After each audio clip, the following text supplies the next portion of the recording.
What's going on, ladies and gentlemen, saints and ain'ts, and welcome to another episode of Beyond the Shoe. I am your host, Dominic Smith, and we have our Insiders episode this week that I am excited to bring you. Just in case you were lame and didn't check out the first one, I have to redo the hierarchy of nicknames. We almost changed Alex's nicknames, but we wanted to keep it fresh, so we're just going to go with the original AG, Alex Gleitman.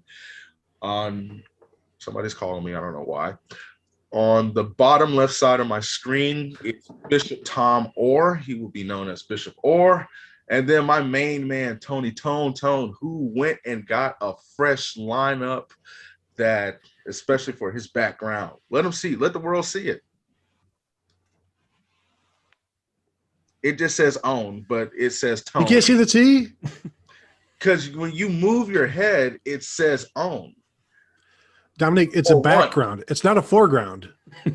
Okay, well then just duck your head so we can see the entire thing. I'm trying. There you go. See what the beauty. I think what I'm hearing is that Dominic thinks this would all be better if you just walked right out and just kept walking. That's what I'm hearing here. Am I reading the room correctly? You know, it's funny. And Tom, Bishop, we're going to start with you because on Twitter you woke up this morning and chose violence, as the Gen Zs would say. What's going on with you, man? Oh, well, I think I had two tweets. I generally try not to tweet more than once in the morning. I just tweet the morning scoop link. This morning I woke up and I was in a particularly surly mood because I had chosen sometime back in December to have my dentist appointment this morning, and had, in a brilliant move, decided I'm going to have this at 7 a.m. and that way it won't get in. If I have meetings and stuff throughout the day, it won't get in the way, which is great. Except then you're sitting in a dentist chair at 7 a.m. and I was regretting many of my life choices. And then as a result of that, some of the usual Twitter nonsense of Twitter just saying, like, here's a new feature. Hope you like it. Do you not like it? Well, we'll do it less. But when we say we'll do it less, we're still going to do it the same amount. So then that annoyed me a little bit. That's about as angry as I get. So, he was, Alex thought I was about ready to go on like a killing spree or something. It was like, no, I'm just kind of like mildly annoyed at Twitter, but I'm always mildly annoyed at Twitter. You making a dentist appointment is like Coach for Milwaukee not putting Giannis on KD like in the final stretch. Like, who does that at 7 o'clock in the morning?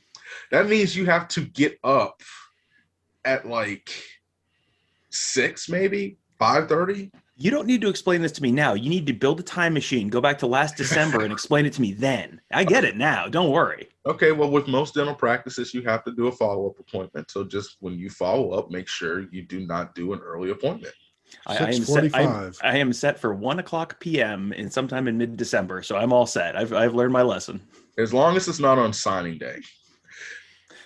Because no, it's a Thursday. You really freaked me out for a second. It's a Thursday. I'm okay. Okay, I'm good. Because I was like, that would be bad.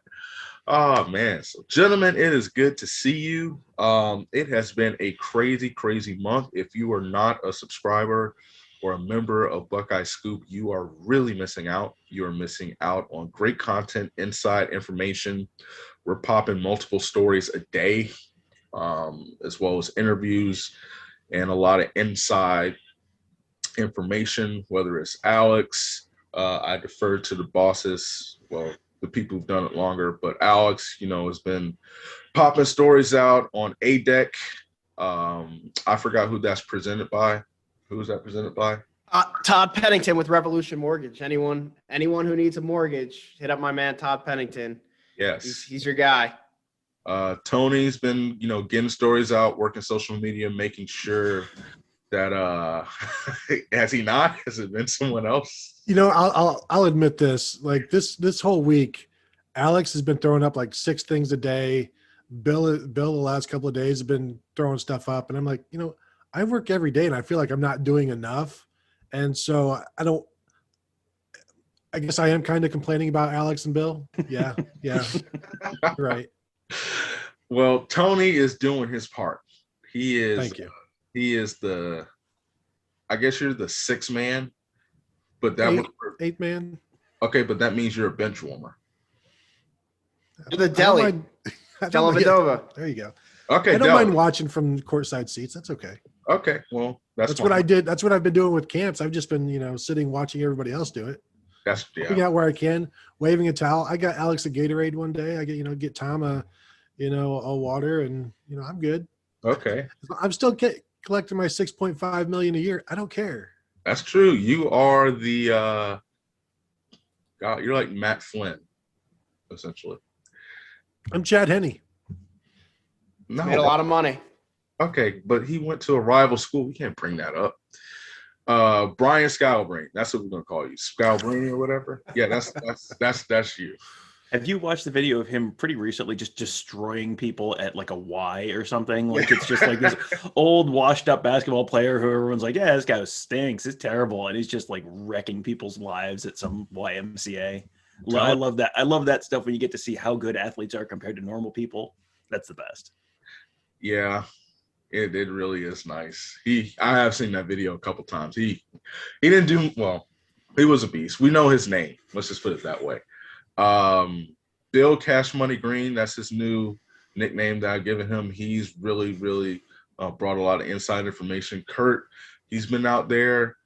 Tom, you've been out there in addition to your responsibilities with the morning scoop, telling us how many days we have until the Minnesota game. I think we're in the 70s.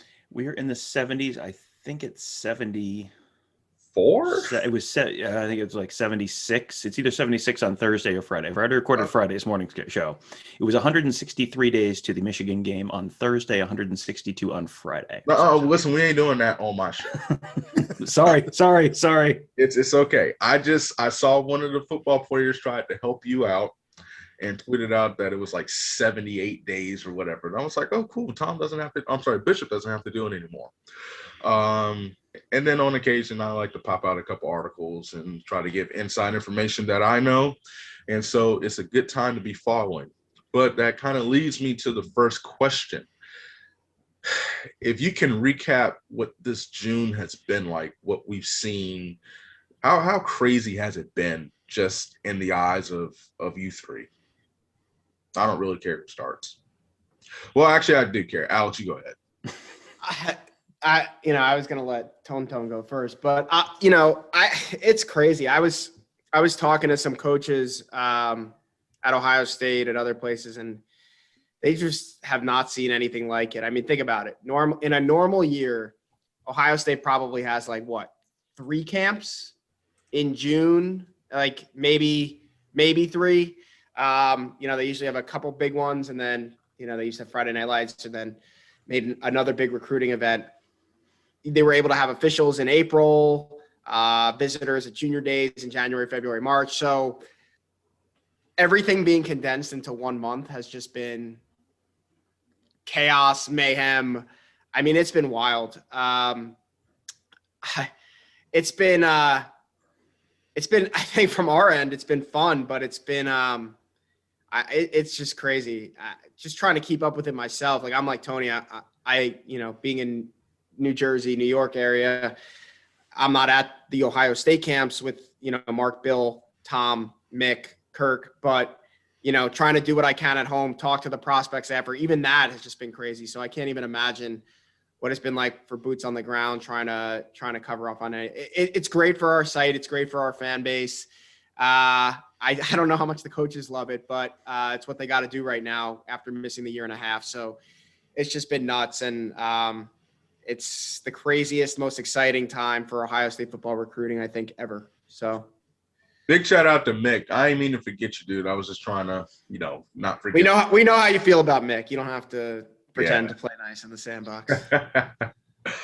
Tone, 6th man, the 8th man. Go ahead. 8th wonder of the world. I've basically just kind of been with the news desk during June, being here available for others. And it reminds me of back in the day when signing day, when there was one signing day in February, where that used to just be the day. It was a holiday, and you had to be at your computer waiting for, even before Mark Pantoni, even waiting for stuff to come in, players to announce, emails, calls. And so you were on call the entire time. And this takes me back to that, except it's, 3 times a week at this point in June, seemingly. And I'm telling my wife, from about 9 to, 4 or 5 in the afternoon, I'm pretty much sitting here, and I can't really go and do stuff. And I'm here as support, and seeing all of this different stuff. Our group texts, Alex is like, I've got this guy who's talking to, has anybody talked to this guy? You're like, anybody got a picture? I just talked to this guy. And just the amount of content that we've been seeing, I've never experienced anything like it. And then to be on the board for the daily threads, it's, like I said, it's each day is almost a holiday in terms of the amount of interaction and views and coverage, and just everybody is there. Me and Alex are just pulling tweets and throwing them in the threads as well, and just trying to keep everybody up to speed while trying to stay up to speed ourselves. And then with all the videos, it's been interesting. It's eye-opening how much work is getting done, but and that's just the media side of it. The coaches, I was wondering the other day, like Ryan Day, is it like Santa Claus in A Christmas Story, or any Santa Claus, any mall store Santa Claus? Is he just standing by the photo shoot waiting for players to come in with their jerseys, and then they do a photo shoot and then they leave? Is it a greeting line? How does all of this work? And they're just, it's a machine, and it's moving pretty well right now. So it's been interesting to watch, and it's gonna continue a couple more times, I think. Yeah, next Tuesday, next Wednesday, there's two more camps. I mean, it has been really fun to be there. I mean, this is normally a very dead time of year in terms of news, in terms of stuff happening, and just, this is generally the time of year when we're putting together, like, hey, the 5 most exciting Big Ten stadiums to travel to. And it's like, well, people will read this, and we have to put something up. We are contractually obligated to put something up on the front page of the site. So this has been, it's been nuts, because we have had 5 people out at some of these camps, and it's like, that's just barely enough with the amount of stuff that's happening all at once.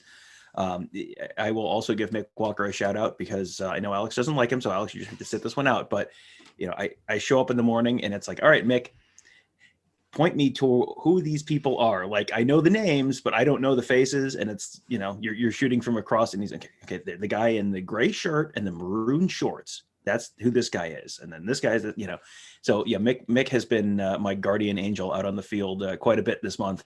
But yeah, it's been fun. It's been, there has been a lot of camp stuff. But what's interesting to me is you haven't had the commitments. I think I went in this month assuming like there was going to be this like flood of commitments. There's going to be kind of this pause between when they announced the visits were going to open up and when the visits actually opened up. There wasn't going to be, no one was going to commit at that point.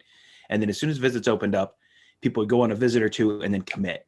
And I saw a stat from Bud Elliott from 247 who said that in the last couple of years in June, 2019, 2020, there were like basically 600, 700 commitments in each of those Junes. This year, they're on pace for 223.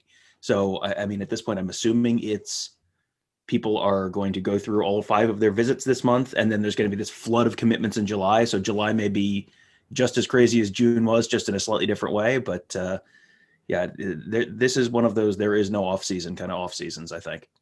I know you guys don't like Mick, but one of the things that has impressed me with him is he'll shoot some videos, and they'll upload them to YouTube, and I'll have to go and grab them and do the editing and stuff. And I'll look and like these guys, he knows guys that don't even have profiles on the recruiting services, and he knows everybody. So again, I urge you 3 and the listeners and the viewers out there, just give the guy a chance, and maybe you can turn your opinion on him. But I like Mick.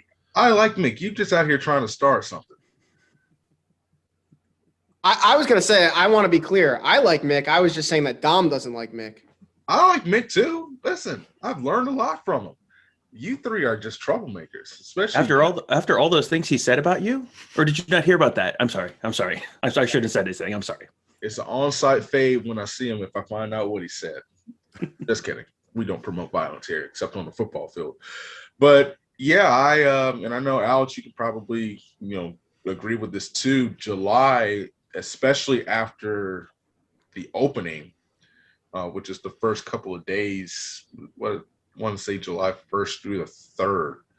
I think July is the commit month because a lot of these kids, July and I would say early August, because a lot of these kids I've talked to, and I've talked to the parents as well, they told me, we want to get this decision out the way, before our senior season, because a lot of these kids want to, enroll early, and during the season it's very difficult. And then there's, we seem to be trending on the right direction where the virus is concerned, but you always have to kind of err on the side of caution, because you don't know if you're going to get back up to these schools and everything like that. So throughout the month of July, I think Ohio State, will be in a good position, and hopefully we get some good news. Not saying anything, but I think these kids want to get these visits, and and this kind of leads me to the next question, because I've seen this on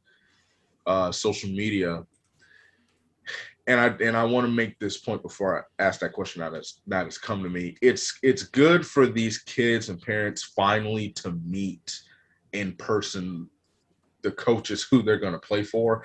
It's still crazy to me. Like, I was, talking with a recruit the other day, and he said, it was insane to meet Coach Day and Coach Coombs and Coach Alford for the first time.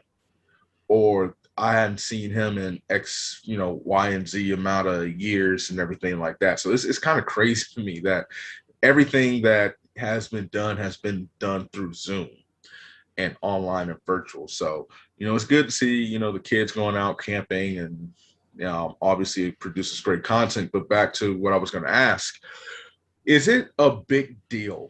Because if you look at the photo shoots traditionally in the past and then what they're doing now, some people are kind of upset that Ohio State has just gone basic, especially when you look at like Rutgers. I saw, and it was pretty fire, I'm not going to lie, like these two recruits, sitting in a barber's chair and like with this backdrop, and I was like, oh, that's dope. But are we making, and by we, I mean the people who are complaining about it, too big of a deal that we're not rolling out the red carpet when it comes to the scenery for photo shoots? Yes. If Ohio State isn't landing a kid because someone else has a cooler photo shoot background, like, come on, that's not happening. Like Rutgers, I cover them, and I know a lot of the coaches there. I respect them. I think what they're building is actually going to be a pretty competitive program in the Big Ten. But they need to do that right now. Yeah. Oregon, if you look at Tyler Booker's official visit photos from Oregon over the weekend, they have this sick graffiti wall. They have this throne. They have I mean, that's been Oregon's like bread and butter since Chip Kelly was there. It was like flash and dash, right? Like brand of football. Now it's a little bit different under Mario Cristobal, but like the different unis and like the branding, right? Like that whole Nike and the branding, right? Those schools need to do that because they're not Ohio State. They're not Alabama. They're not Clemson. They're not even, Michigan, Tennessee, Georgia, like these schools with histories of success. We could talk about how recent that success has been, but with traditional success, they don't need to do that. They're selling the ability to come there, be developed, make the NFL, be an All-American, win championships, compete for Big Ten titles. Like that's what, and setting you up for life after football. That's the stuff that's going to matter. It's not going to be about the photo shoot. Now, that said, I mean, look, it wouldn't hurt to have like, some fire, right? Like you might as well like be a little bit more original than the red background. I agree. Like, you can green screen it or whatever people's excuses are for it, like for the lack of creativity there. And sure, they will be able to do that. But like you can have an area where there's a green screen, and then you can have an area where there's like some awesome idea of, something cooler. I know a couple of years ago, they like broke out some different thing. I remember Ben Chrisman taking like pictures with like, I think he had like the animal, like shoulder pads on and like the chains and like, the sledgehammer, like they were getting creative for a little bit. Then COVID hit. And so like, I don't know if it was a matter of like some of their staff turning over, like Zach Swartz is not there. They lost a couple of their graphic design guys and creative team. And those people are changing over as we speak. So it might be a product of that. I think we got to think about that. Let's see what they do next year. But the long answer I gave that should have been short is yes, we're making way too big of a deal of it. in the end, the only photo shoot that counts is the one that you get to do with Roger Goodell when you put on your new team's hat on the stage in Radio City or wherever they're doing it. And Ohio Tom State was working on that line for a few well, you were minutes talking now. for quite a while, so I appreciate that. You I was. giving me time to workshop that. But yeah, no, I mean that's the thing that really that's the only thing that matters. That's what they're selling. They're selling that, and then come play for a Big Ten championship, national championship, get a good education. But here's a picture of Justin Fields signing his $10 million contract. Here's a picture of Joey Bosa signing his $100 million contract. Like, any questions? I mean, it seems pretty self-explanatory. That's the artistic piece is nice, and you're right. It was I think Ben Chrisman and Jack Sawyer had pictures together, but it's been a couple of years, and it would be nice to see them bring that back. But that's just kind of a that's a real window dressing thing, not a real central portion of the recruitment. I agree with both you guys, but when you compare it to others, why should the way Ohio State is going to view it, the way Urban Meyer would view it, is like, why should Rutgers or why should Nebraska be doing a better job than we are at something?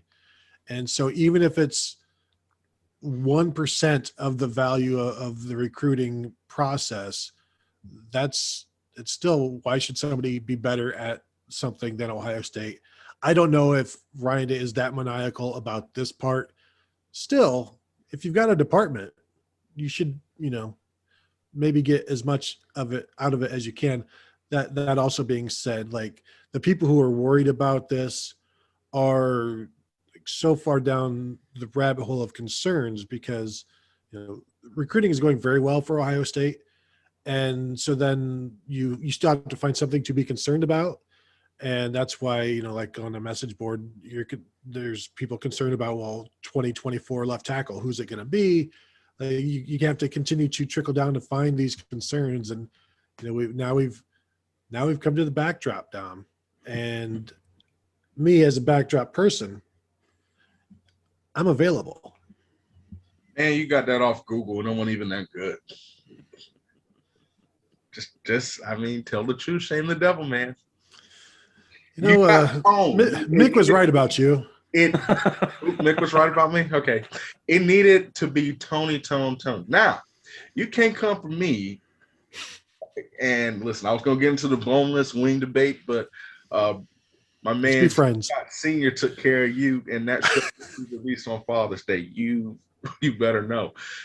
And I want to say to your point, but it's kind of against your point.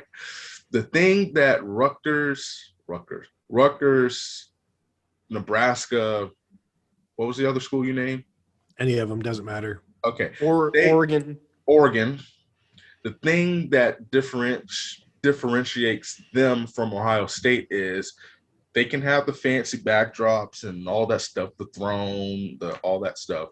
But Ohio State can let you have a national championship trophy to hold in the background.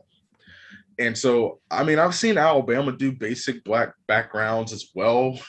I think it's a little bit too big of a deal because you can make pretty dope, material with plain backdrops. Obviously, over the years, they have done great things. And Alex, to your point, they've had some turnover in the creative department. The new guys are doing quite well. Definitely check out those videos that they posted on Twitter. But I think maybe any other year, it might be a little bit bigger of a deal. But when you have, I can't count the amount of people that's probably been on Ohio State's campus. Basic is okay. Jeff Hafley taught us that when it comes to defense. You don't have to be overly complicated, in order to, have a good product. And speaking of overly complicated, having a good product, before we switch gears to movies, because I'm still trying to figure out how to phrase the question. Who are two Big Ten teams that can surprise us this year? One from each division. One that I'm not necessarily saying, I personally have Ohio State running the table, getting to the college football playoff, national championship game. I don't know against who, but because really, honest to God's truth, and that's kind of the fun part about playing these big time games, especially when we don't have that. It's looking like a 12-team playoff now. Personally, think it should be 8, but you can eliminate yourself in week 1. Georgia, Clemson, whoever loses that game, you cannot lose again, essentially. But in the Big Ten, one team from each division, who can make some noise that we're just not expecting? So, Tom, I'll start with you. Yeah, I'll go first because I've started my season preview series, so I've spent more time thinking and talking about these teams than probably the other guys have. We're trying to plug the morning scoop. There you go. Morning scoop. Find it in your podcast platform of choice. I mean, I don't know how we're. Thank you, Tony. Thank you for your keep it moving line. I mean, it depends on how we're defining like team that could surprise you. I mean, in the West, I think Iowa could win the West. Is that a surprise? I mean, they haven't really been. They've been kind of that 8-4 kind of team recently. So if they're 10-2, 11-1, and win the West, is that may be a surprise. That team seems like they've kind of got everything they need, and it's just like, how consistent is the quarterback play? That's kind of the question there, because Iowa's basically the same team every year. It's like, oh, are they going to be really sound on defense and probably hold teams to 17 to 24 points and have a pretty good offensive line and a pretty good running back core and probably some good tight ends? And then it's just like, well, are they going to be explosive enough in offense? Like, okay, good. It's officially a Kirk Ferentz Iowa team. Good. Okay, so that's what it's going to be this fall. It's just the good version of the Kirk Ferentz Iowa team. So I'd say I'd pick them out of the West. In the East, a notch or two lower than that, but a team that again could be better than you think might come up and bite some people is Maryland to me. I think Mike Locksley. You can say what you want about Mike Locksley's head coaching tenure over his various different spots, but the man can recruit. The man can bring in talent, and he's been there long enough that now he's got a little more talent than you're used to seeing at Maryland.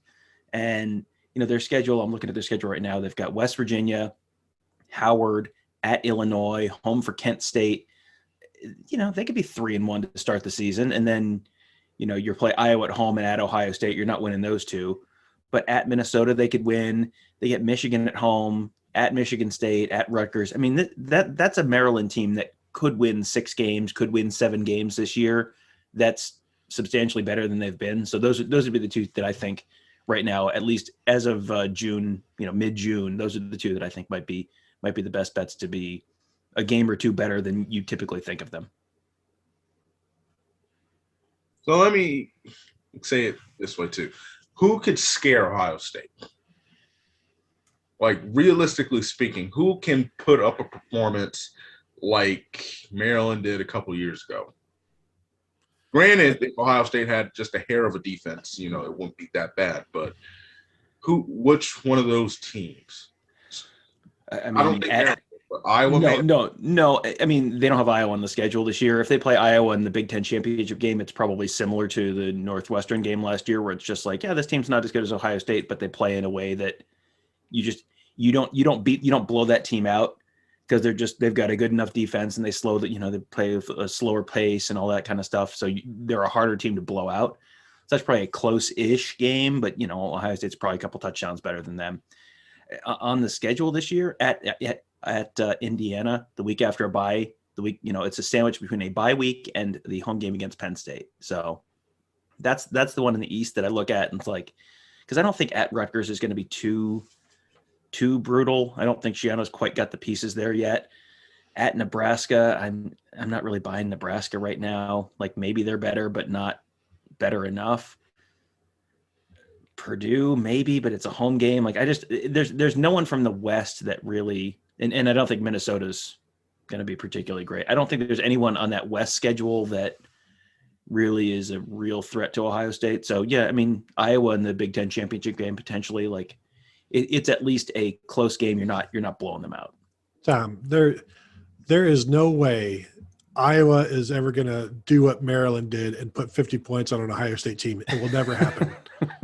No, not once. And certainly, I mean, talking about games that are never blowouts, an Iowa-Ohio State game. Could you imagine an Iowa-Ohio State game being a blowout? I mean, no possible way.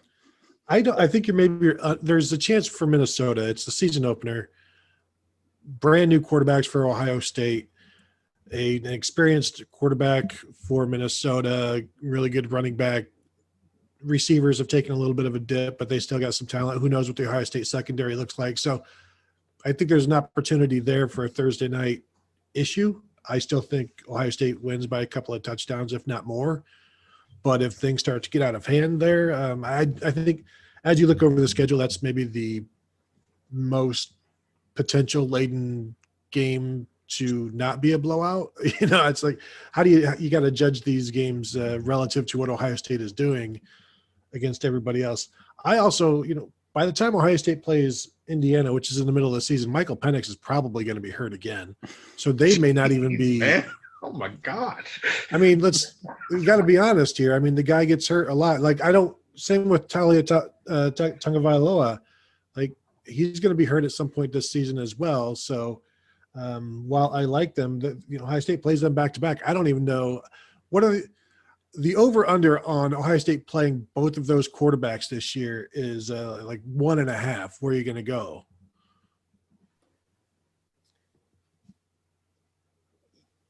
Tom's on mute. He doesn't realize he's on mute. I'll be nice. I'll take the over.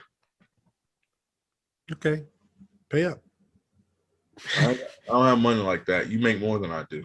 $6.5 million. Okay, drop it in the Venmo account. Like mine. So this is fine. Go ahead, Alex. No, I mean, look, I'll be. You're talking about conference opponents only.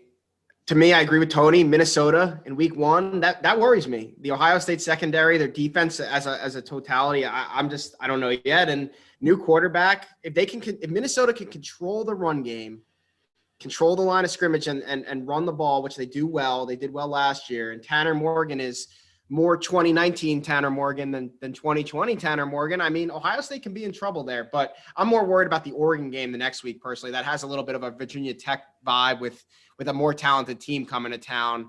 To me, just that type of setup in week 2. Indiana's not a surprise to me, but Indiana on the road, looking ahead to Penn State the week after, that's worrisome. Rutgers it wasn't ever in doubt, but they gave Ohio State a little bit of trouble last year, and they're confident that they could play with them. I mean, they had to do a few trick plays and things like that, but I think Minnesota, I think Indiana, and then I think it depends. Nebraska's interesting. They got some transfers, Marquise Stepp from USC and Adrian Martinez, a senior. Like, it's on the road in Lincoln, coming off the Penn State game. I mean, if that's a hard-fought game, coming off back-to-back games against Indiana and Penn State, like, you never know. They could catch them. I mean, Purdue and Iowa beat Ohio State a few years back, so you just never know. Those are the games I'm looking at. Of course, Michigan and Penn State are like the two most talented teams, whether they actually use that talent on the field or not. So, Indiana, Nebraska, Minnesota, those are probably the 3 that, they shouldn't lose, but it wouldn't completely shock me if they find themselves in a close game. So pretty much 85% of the schedule. No, 3 teams. 3 teams. Because you mentioned like Oregon and no, I'm just throwing those out as like I see Oregon as actually the biggest threat for Ohio State to lose a game. Yeah. And they can still bounce back and win the Big Ten and make the playoffs like they did in 2014 against Virginia Tech. But and then obviously Penn State and Michigan are the most talented. But when you're talking about teams that could catch Ohio State a little bit by surprise, I'm not sure Indiana would at all, but they would be my team from the East, and then either Nebraska or Minnesota from the West. Sounds like Alex has Ohio State going to 8-4. 8-4. Bucket. Man. So Oregon, I think the good news for Ohio State is that game starts at noon. And if they can jump on Oregon, like just jump out, to a pretty sizable lead, and you don't take your foot off the gas because they have a very talented defense. I think that could bode well in Ohio State's favor. Indiana, I honestly believe. I feel like, I know they feel like they should have won last year, and I'm going with Indiana. But I feel like Ohio State also thinks they should have won by the 28. It should have been like 48-14 or 49-14 instead of 42-35. Their receiving core, I feel like that will be. Oregon has a good receiving core, but I feel like Indiana's receiving core will be their toughest challenge because DJ Matthews, who just transferred in for Florida State, is the kind of receiver that, can give Ohio State some problems, especially depending on who's, playing in the slot. They got Ty, whatever his name is. Freifogel, he's back. Michael Penix, if he stays healthy, he could drop some dimes. They're a good team, got pieces on defense coming back. So that game makes me nervous. I'm not as nervous about the Penn State game for whatever reason. I just feel like there was a window for Penn State to beat Ohio State, and it just never, really marginalized. Nebraska's an interesting one because also if you need some entertainment, go look at what the McCaffrey brothers have said about Scott Frost on Twitter the past 24 hours.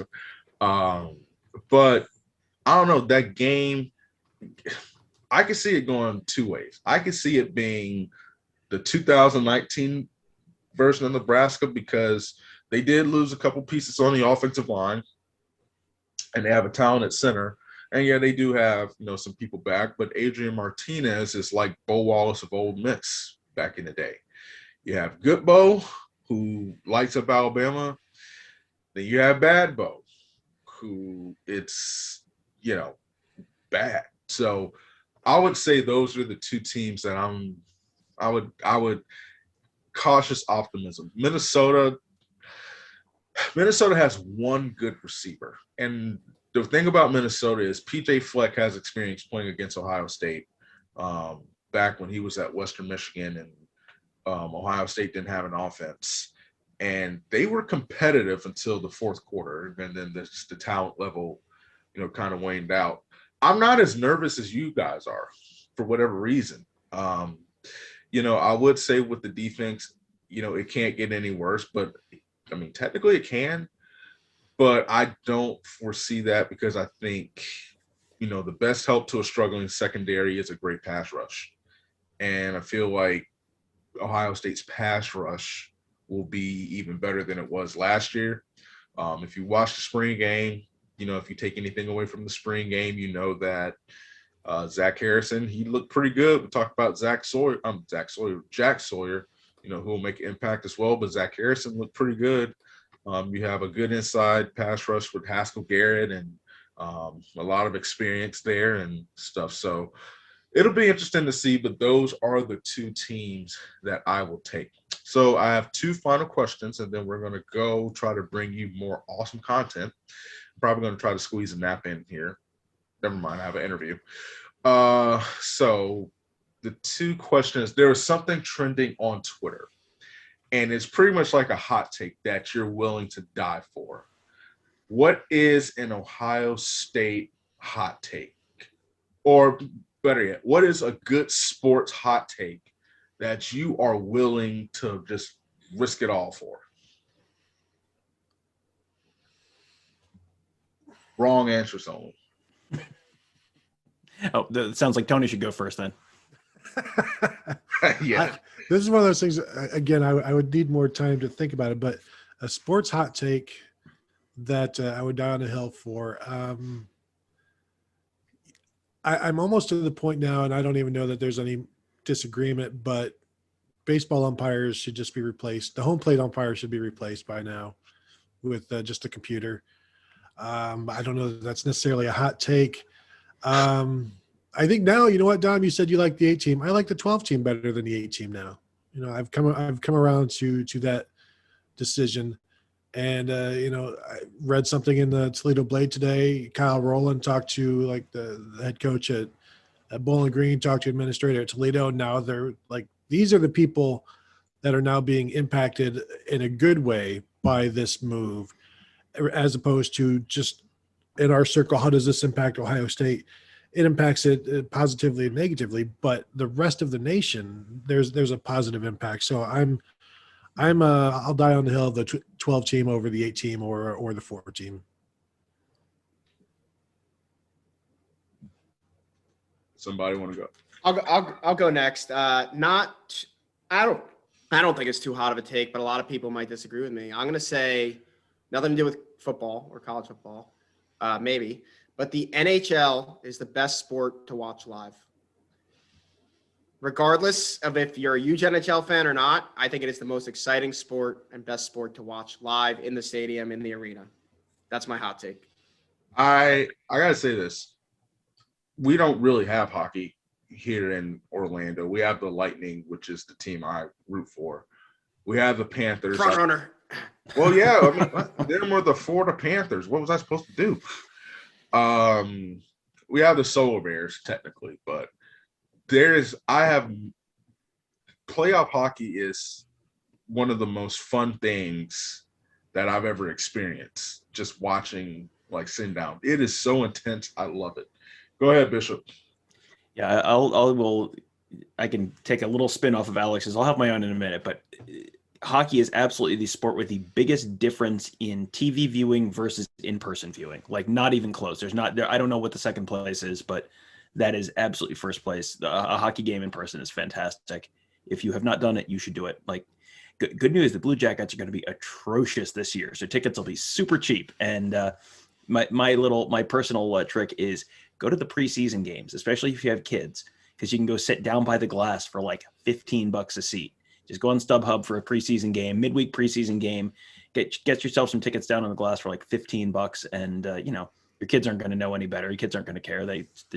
It's cool. If you want to get your kids into hockey, that's the way to do it. So my hot take, I don't know if this is even a hot take as much as just like a statement of fact that I've made repeatedly on Twitter, but bad officiating ruins literally every college basketball game. And I find college basketball very difficult to watch because it's just, oh, good. They're calling 17 fouls again in the last 3 minutes. Again, good, cool. This is really fun. Let's just watch them walk up and down the court to the foul line. And oh, look, Tom Izzo just called in another timeout. That's great. When does football season start again? Flagrant fouls. Like, the NCAA tournament was brutal for that reason.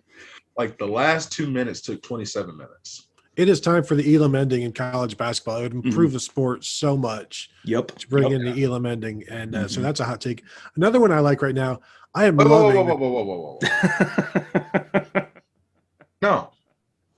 You can wait until I get mine out. My God. Easy there, Chief. It's his show. Yeah. Do it on your own show. Sorry. Anyway, I have two. One, but here's the thing. I'm saying mine in my segment. You tried to jump over me and be disrespectful. That's just not going to happen. Anyway, my two hot takes. I saw this on Twitter, so yeah, I'm stealing it. If there was a playoff in 2005, Ohio State would have won. They would have won the national championship. My second hot take. I forgot it, so go ahead, Tony. See, you did this. Well, you did this. I'll talk for a couple minutes. You think hard about what that second one never was. mind. I remember. In addition to hockey being the best in-person sport, this is crazy. I can't believe I'm saying this. Golf is as well. I went to the Arnold Palmer tournament in Bay Hill, lost 27 pounds that day because I walked 11 miles. The reason golf is the best in-person sport is because the food, essentially. It's cheap. Like, for $5, you can get like a burger, fries, an omelet, and a bottle of water. And it's like gourmet stuff. So, just find yourself, go to the 17th hole, take a little nap, then, go eat some more. That's what I would do. Go ahead, Tony. I have never been to the memorial here. It's the big deal in Columbus because I just don't want to be around golf bros. And no offense to the golf bros out there, I don't need to be around a bunch of drunk dudes. I feel that way, and like also in any setting, really. I can't. It's enough. I was in college for a while, and then I left college, and so I have moved on. One of the the things that I am enjoying now is hearing all of these major league pitchers complain about how they can't grip the baseballs anymore, and it's so tough for them, and it's not fair, and it's too bad. And you hear about now my elbow is hurting because I have to grip the ball differently. You know what? You shouldn't have been cheating for your entire major league career. And so I'm enjoying that. It's too bad that these guys who have been throwing a baseball all of their life now suddenly can't do it. Well, Tom and I don't have that problem because our pitcher can. So I have to say that. Yeah, Trevor Bauer, who won the NL Cy Young last year, and then all of a sudden had his spin rate drop by like 300 RPMs as soon as they put that thing in. Like, well, I don't know. I wouldn't want to speculate on why that might have happened. Probably just a coincidence. Speaking of, go ahead. Meanwhile, Jacob deGrom's results this rest of this year might not be as good for a much more holistic and traditional reason. As per canon, anytime the Mets player is doing well, he must get hurt. So therefore, that's what's going on with Jacob deGrom right now. So he may finish the year with like an 0.6 something ERA, but Dom knows. Dom is a Mets fan as well. We can't have nice things. That's how it is, and that's fine. That's cool. I've accepted it. I've reached acceptance. 12 starts is a lot for a pitcher over a course of a season. It's okay. He was literally our best pitcher and our best hitter, and now he's gone. And speaking of golf, bros, wasn't it Alex the one that we were supposed to record this last week, but he had a golf tournament to go to? Golf bro. I did. Yeah. So not gonna lie about that. Yeah, I have the text, said it was more important. So I had a great time. Yeah, that's fine. That's fine. You suck. Anyway, so we're going to move on to the last segment. So this one is for the people. I was going to do movies, but I haven't watched a movie in a few years, so it's okay. We're getting towards tailgating season. What is the ultimate tailgating place? So I'm confident that myself, Alex, and Tom, a.k.a. myself, AG, and Bishop will have great answers that you need to listen to. And so Tony, you need to go last on this because this is going to make a great segment for me to do the preview to post on Twitter. So go ahead, whoever. That's not Tony. I'm generally working games at this point, so Alex may have a better view on tailgating recently. Well, just anything. Like, what's your ultimate tailgating play? See, I always keep it basic. I am get the Weber kettle grill out of the back of the car, put charcoal in it, use a charcoal chimney. That's the key. Use the charcoal chimney so your food doesn't taste like gasoline. And just like brats, give me just a nice side, perhaps a beverage or two. Like I am very much a keep it simple. Like I don't need like lobster Newburgh and served on top of caviar, truffle, whatever. Like no, give me some brats. Give me some sides to crunch on. Maybe you can make some chili, like in a crock pot chili for like a later in the season thing. That's not bad. You can put that on top of your hot dogs if you prefer. Like you can do a bunch of different stuff with it. I am very much a keep it simple person. I am really looking forward to Tony just being like, I don't know, like a big drum of mayonnaise, because that's just but I guess we technically have to let Alex go first. So go ahead, Alex. No, I agree with Tom. I think keep it simple. I don't mind, doing a little. Everyone brings something. Maybe someone makes a little buffalo chicken dip that you heat up on the grill or something like that. But I agree, nothing fancy, straightforward. I think that's the way to go. I think when you guys come out to Rutgers this year, I got a good family friend that has a great setup, like literally first row right in front of the stadium. I think the Rutgers tailgating is great. Like everyone just comes in these lots, and especially if you get the lot right next to the stadium, I think that's a great setup. It's just traditional old school tailgating, very NFL style. Like a lot of those guys then pack it up and then go to a Jets or Giants game on Sunday and do the same thing all over again, right? But if we're talking Ohio State, it's a little bit different because you have to know someone who has one of those spots that are, for the season ticket holders or whatever. And there's a lot of other options, whether you're going down Lane Avenue or whatever. My personal choice for Ohio State is Outer Inn. Great Bloody Mary bar. I think just a great vibe. You don't have like crazy drunken college kids. If there are college kids there, maybe they're like the older ones who are a little bit more refined and sophisticated. But you more so have like a lot of alumni that like to go there. And I think it's a great vibe. It's a good time. They got the outdoor space. Again, I'll mention the Bloody Mary bar is excellent. So that would be my spot for Ohio State. Hit the outer end. What is a traditional like New Jersey tailgating food? Tailgate? No, I mean I think it's standard. I think everyone does.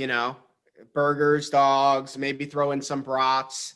You get a little fancy, maybe throw some ribs on there or something like that. But it's nothing fancy in Jersey. I mean, we're just straightforward types of people, and definitely no boneless wings. But Yeah. you regular wings, maybe get those regular wings out there, grill them up a little bit, but This is pretty straightforward. because you guys are from the north, and this is just weird to me. Go ahead, Tony. I think the ideal plate is you've got a nice charred brat, you've got a burger, throw some cheese on it, a couple pickles, of course the ketchup, and there's a nice scoop of potato salad in there. On the burger? No, Oh. no, on the side, a couple of pieces of celery. So throw some cherry tomatoes or some grape tomatoes in there to be healthy, and really that's about all you need. And then the nacho, the buffalo dip, something like that. But I'm a burger brat guy. Any type of cookout setting, that's my preferred go-to.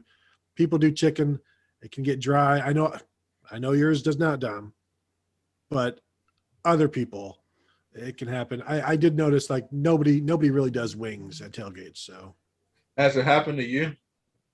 what? Dry chicken that's like biting into sandpaper. No, like my chicken bakes fine. No, I'm talking about the one like chicken that you posted. It was ribs, but what you posted on the board the other day. That was somebody else. I just grabbed it and Yeah. people to talk about it because that was amazing. That I thought Lincoln Riley's was bad. So that's interesting because for me, there's this big game called the Florida Classic, and so maybe that's why I have to go see a cardiologist, but we kind of get down. We don't. So here's the point. I start off with the burger that is grilled, whatever. Then you have to make your way to the vendors. So I get a couple ribs, a little bit of chicken with white bread with sauce on it. Once I'm done with that, try to walk around a little bit to cleanse the palate. And then you go from there. Then you get the fried fish, catfish with some fried shrimp and a few fries. And then you have to make sure, at least this is my experience, I get this lemonade that's from a trash can. And it is the best thing. I don't know what's in there, but it's the best thing you've ever had. It's a trash can. It sounds like garbage is what's in there. That's what that sounds like. Well, listen, No. it's flavored garbage. It's the best thing you've ever tasted in your entire life. Last question. This was a fan question. And Tony, yours was pretty good, except for the tomatoes part. You don't need to be healthy. And it just sounds like you get your tailgate from Publix, but there's nothing wrong with that. We ain't got Publix, man. Really? Not in Ohio. We don't need it. That's the whole thing, Dom. Like when people from the north come to Florida, like we go to Publix first. Like we get a pub sub, and then they're like, oh yeah, this is awesome. Like that's like the move. Like I don't even like. It's like from the plane, like California, from the plane to In-N-Out. Like it's from the plane to Publix. Like you guys get the Florida, I got to hook you up because pub subs are not the move anymore. It used to be. Well, because when Tom and I and Mark got to Miami last year, we eventually had a Publix chicken tender sub, and it was fine. It's big as heck. I don't know that we needed the giant size, but I mean it was fine. It wasn't. It didn't blow me away like everybody swears by it on Twitter, and it sounds like maybe we are in the right. Okay, well the people who swear by it aren't from Florida because they don't slap like that anymore. That's what I told Tom. I told Tom they don't slap. No, they don't slap. They're not about that life. Last question. It was from a viewer. I don't know your name, but I appreciate you asking the question for me to ask the group. Is a hot dog a sandwich or no? No. Alex is correct this time. A hot dog is a standalone thing. It is neither a sandwich. It's not a sub. It's just its own thing. It's a hot dog. It's a hot dog. Tom, what do you think? I feel like it's not, but I'm not sure I could explain. This is like the old Potter Stewart line about pornography. Like I can't define it, but I know it when I see it. Like I can't define why it's not a sandwich, but I know it's not a sandwich. I feel like every time I'm trying to come up with an explanation, like, well, the bread should be separate. It's like, well, but there are sandwich places that do the hinge cut bread, like, which would be similar to a hot dog. A lobster roll to me is a sandwich. So maybe this is me being intellectually inconsistent, but yeah, I don't feel like it is a sandwich, but I can't really tell you why. Well, here's what I can tell you. We're out of time, and I don't eat hot dogs, so I really don't care. But this is our Insiders edition. Appreciate you, good men, joining me today. We will do this again in July when there's nothing to talk about. Well, when there's nothing to talk about. And I will hope to get to Ohio soon. I've never had bratwurst before. And so this is never had bratwurst, never been to Ohio. So How do you feel about chicken gizzards? You have to fry them. Of course. Come on. Ohio. I'm from Ohio. I know that. So why you ask me? I grew up on chicken gizzards. I like them. I was wondering if you'd ever had them. I didn't know if this is an Ohio thing. Have you had pig's feet, neck bones, things like that? We got to go, Dom. We got to go. We'll see you next time on Beyond the Shoe.